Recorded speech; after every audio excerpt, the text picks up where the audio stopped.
Okay, so our topic is all about the properties of parallel lines cut by a transversal. So let us proceed by the second objective, which is to find the measure of the angles given the properties of parallel lines cut by a transversal. So again, we have 7 properties. Okay, so the first one is what we call the corresponding angle. So another property, bukod sa corresponding angle, give me one ready dito. Alternate interior angle, mas pang. Alternate exterior, Coronel. Same side interior, Achotarena.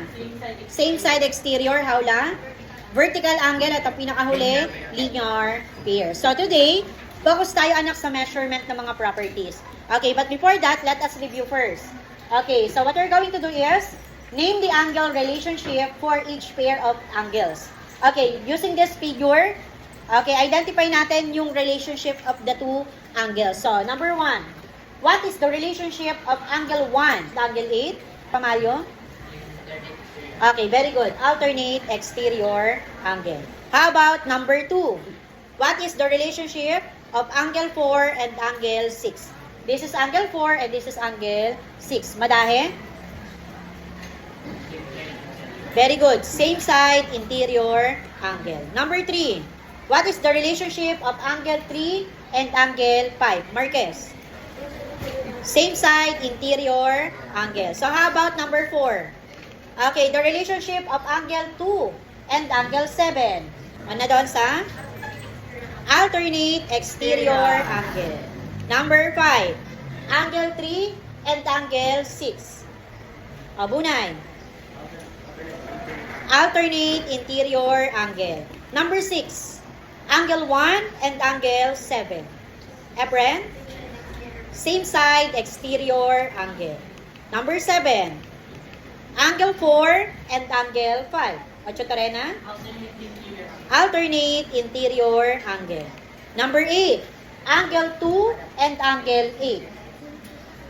Another hand. Daan. Same side exterior angle. Number 9. Angle 1 and angle 2. O magkatabi. They have a common vertex and a common side. Mas bang? Linear pair. And number 10, angle 7 and angle 6. O yes, anak. Vertical angle. Now, what if the given is angle 1 and angle 5? Anyone? What do you think is the relationship of angle 1 and angle 5? O yes, kansino? Corresponding angle. So, this time class, let us focus on the measurement na. Okay, so the properties of parallel lines cut by a transversal. So meaning, these are the measurement of the given properties. So corresponding angles are always congruent. We have also alternate interior angles are always. We have also exterior angles are always. Vertical angle. Same side interior. Same side exterior. And linear pair. Anak, tatandaan natin yung 4, corresponding, vertical, at yung dalawang alternate, they are all congruent. So, yung 3, same side yung dalawa. Same side interior, same side exterior, at yung linear pair are supplementary. Ma'am, what is supplementary?